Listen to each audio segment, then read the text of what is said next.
దాన్ని పొందడానికి అవిద్య, కామ, కర్మ. ఫలితము అనుకూలమైంది వస్తే సుఖం, ప్రతికూలమైంది వస్తే దుఃఖం. నీ స్వరూపం ఆనందం, కానీ నువ్వు అనుభవిస్తున్నవి సుఖం, దుఃఖం. చూడు, సుఖం ఎప్పుడు వస్తోంది, నీకు దుఃఖం ఎప్పుడు వస్తోంది? నీ ఇంద్రియాలు బహిర్ముఖమై ఒక వస్తువును పట్టుకుని ఆ వస్తువును తేవడానికి కోతి గింజలు గుర్తుపెట్టుకో.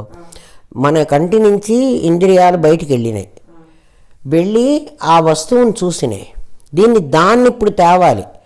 దాన్ని ఫిజికల్గా బొమ్మ తెచ్చింది, దాని బొమ్మను తీసుకొచ్చింది, ఫిజికల్గా దాన్ని తేవాలి. అందుకు కదా నేను కొనుక్కోవాలి.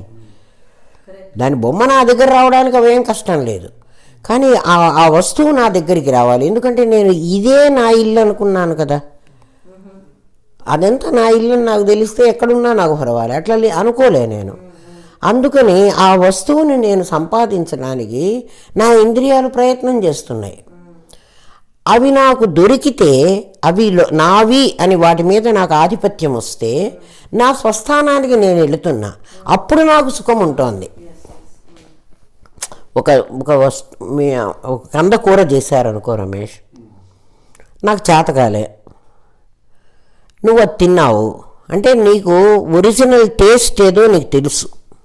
అంటే అట్లా ఉంటేనే అది బాగుంది, అట్లా లేకపోతే అది బాగలేదు. అంటే బాగుంది అన్నది ఒక ప్లేస్, నీకు ఒక సుఖం.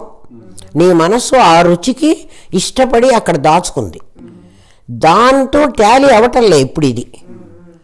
అందుకని నువ్వు ఆ సాటిస్ఫాక్షన్ని పొందలేకపోతున్నావు, అందుకు ఇది బాగలేదు అన్నావు. నీకు అర్థమైందా? అది అక్కడ రీచ్ అయిందనుకో, దాంతో ఈక్వల్గా అయిందనుకో, నువ్వు సంతోషపడుతున్నావు. అది నీకు సుఖం. ఒక బెంచ్ మార్క్ పెట్టుకున్నావు. ఆ పెళ్ళిలో నేను తిన్నదానిలాగా ఇది లేదు. అది మరి ఎప్పుడో కదా ఆ పెళ్ళి అయిపోయింది, వాళ్ళదంతా ఎప్పుడో తిన్నావు ఆ రుచిని. ఆ రుచి తాలూకు ఇమేజ్ నీ దగ్గర ఉంది. నీ మనస్సు ఆ ఇమేజ్తో కంపేర్ చేస్తోంది దీన్ని. ప్రతిదీ అంతే అమ్మా, కంపారిజనే. దానిలాగా ఉంటే నీకు బాగుంది, అంటే దానిలాగా ఉందంటే అక్కడ రీచ్ అయితే, ప్రతిదీ నువ్వు అక్కడ రీచ్ అయితే, నీ మనస్సు ఏదైతే ఒక విషయాన్ని వేసుకుని ఉందో ఆల్రెడీ నీకు అనుభవంలో ఉండాలి. నువ్వు తినందాన్ని నువ్వేం చెప్పవు. తినడమే కాదు, నువ్వు చూడండి, నువ్వు నీ ఇంద్రియాలతో నువ్వు అనుభవించిన ఏ విషయం కూడా ఇప్పుడు నువ్వు సుఖం పొందావంటే నువ్వు ఆ ప్లేస్ని రీచ్ అయినావు అని అర్థం చేసుకో. నువ్వు అనుకుంటున్నావు దీంట్లో నేను సుఖం పొందాను అనుకుంటున్నావు. నువ్వు గురువు దగ్గరికి వెళ్ళడం వల్ల నీకు అది ఇది దాని దగ్గరికి ఆ బెంచ్ మార్కును టచ్ చేయండి, అప్పుడు నాకు సుఖం. టచ్ కాకపోతే నాకు దుఃఖం. సుఖం దుఃఖం నీకు ఫలితం. అవిద్య, కామ, కర్మ, ఫలితం. ఫలానుభవం ఐదోది. ఫలానుభవం అంటే అనుభవించటానికి నీవు ఉండాలి. నేను అనేవాడిని ఒకడిని ఉంటేనే నా ఫలాన్ని నేను అనుభవిస్తా. నేను అనేవాడిని లేకపోతే నా ఫలాన్ని నేను అనుభవించడానికి వీల్లేదు. ఇప్పుడు నేను నకిలీ నేనా, యథార్థమైన నేనా? ఎప్పుడు నాకు ఫలానుభవం ఉండదు. నేను చచ్చిపోతే నా చుట్టూ వచ్చి నా వాళ్ళు అనుకున్న వాళ్ళే ఏడుస్తుంటే నాకు వినపట్టలే. ఇది ఫల అనుభవం, ఫలం అది.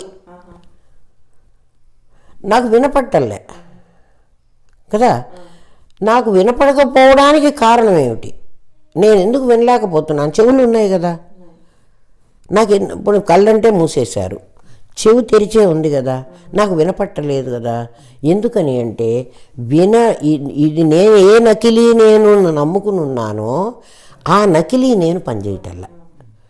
ఎందుకు పనిచేయటం లేదు అంటే ఈ అందరూ రావడం నా అద్దం మీద వెనక ఉన్న పాదరసం ఉన్నంత వరకే నా దగ్గర ఉంటారు. నా దగ్గర డబ్బులు ఉన్నంత వరకు, చేతిలో డబ్బులు ఉన్నంత వరకు ఆలు బిడ్డలంట. నా డబ్బులు కాస్తా పోతే నాకెవ్వరు లేరు. ఎందుకు హేమా? లంచాలు తీసుకుని ఇప్పుడు జైళ్ళకు పోతున్నారు ఎంతమందో. వాడు సంపాదించి తెచ్చిన నాళ్ళు చాలా గొప్పగా అనుభవించింది ఈ భార్య, ఈ పిల్లలు, ఈ బంధువులే కదా. ఇప్పుడు వాడినొక్కడిని జైలుకు పట్టుకుపోయినారా, వీళ్ళందరినీ పట్టుకుపోయినారా కదా. వాడే కదా జైలుకు పోయినాడు కదా. ఈ భార్య బిడ్డలు ఎవరైనా వాడు తెచ్చిందంతా మేమే తిన్నాము, మేము వస్తాం వాడితో పాటు జైలుకి అని ఒక్కళ్ళైనా అంటారా? ఎవ్వరు రారు. నీ అద్దం వెనక పాదరసం ఉన్నంతకాలం, నీ యథార్థ జ్ఞానం దాని మీద బొమ్మ పడ్డంతకాలం ప్రతిబింబం పోయింది. నీ అహం వ్యవహారం చేసింది, ఇప్పుడు వ్యవహారం చేయటంలే. నీ ఇంద్రియాలున్నా అవేమి పనిచేయ, ఫలానుభవం లేదు. అందుకని నీ శరీరాన్ని ఇంత నిప్పు ముట్టుకుంటే నాకు చేయి కాలుతుంది, వెంటనే బర్ణాలు పెట్టుకోవాలి, అంత కట్టెల్లో నన్ను తగలబెడుతున్నారే, మరి నాకు నా నకిలీ నేను ఏం చేసింది? నకిలీ నేను లేదు, ఒరిజినల్ నేను అసలు అప్పుడు లేదు ఇప్పుడు లేదు. కాబట్టి ఫలానుభవం లేదు. ఈ 5 నీకు జీవత్వాన్ని తెచ్చిపెట్టినాయి, నిన్ను జీవుణ్ణి చేసినాయి. ఏమేమి? అవిద్య, కామ, కర్మ, ఫలానుభవం. ఫలమే ఫలితము, ఫలానుభవం. ఫలితం వేరు, సుఖం దుఃఖం కలగడం వరకే. దాని తాలూకు ఎంజాయ్మెంట్ ఫలానుభవం. ఈ 5 నీకు జీవత్వం తెచ్చిపెట్టినాయి. ఈ 5 లేకపోతే నువ్వు జీవుడివి కాదు. ఈ 5 కూడా నకిలీవి కదా. ఈ నకిలీ ఆత్మని తెలుసుకుంటే నీ ఒరిజినల్ ఆత్మ బయటపడుతుంది. ఒరిజినల్ ఆత్మ బయటపడితే లాభం ఏమిటి అంటే, అంతా నీవే ఉన్నావని తెలుస్తావు. అంతా నేనున్నానంటే ఈ ప్రపంచమంతా నాదే అయిపోతుంది. ఇందులో నేను సపరేట్గా ఈ 24 నేనని అనుకోక్కర్లేదు. అప్పుడు ప్రపంచమంతా నాదే అయితే నాకు కామమే కలగదు. కామమే కలగకపోతే ఫలితం కర్మ అక్కర్లేదు. కర్మ అక్కర్లేకపోతే ఫలితం అక్కర్లే, ఫలానుభవం అక్కర్లే. అర్థమైందా? 1.5 hour పాఠం. ఓం తత్సత్. అది ఓం తత్సత్. స్వస్తి ప్రజాభ్య పరిపాలయంతాం న్యాయేన మార్గేణ మహిన్మహేష. గోబ్రాహ్మణేభ్య శుభమస్తు నిత్యం. లోకాః సమస్తాః సుఖినో భవంతు. ఓం పూర్ణమదః పూర్ణమిదం పూర్ణాత్ పూర్ణముదచ్యతే పూర్ణస్య పూర్ణమాదాయ పూర్ణమేవావశిష్యతే. ఓం శాంతి శాంతి శాంతి. ఓం నమో బ్రహ్మాదిభ్యో బ్రహ్మ విద్యా సాంప్రదాయ కర్తృభ్యో వంశ ఋషిభ్యో గురుభ్యో నమో మహద్భ్యః.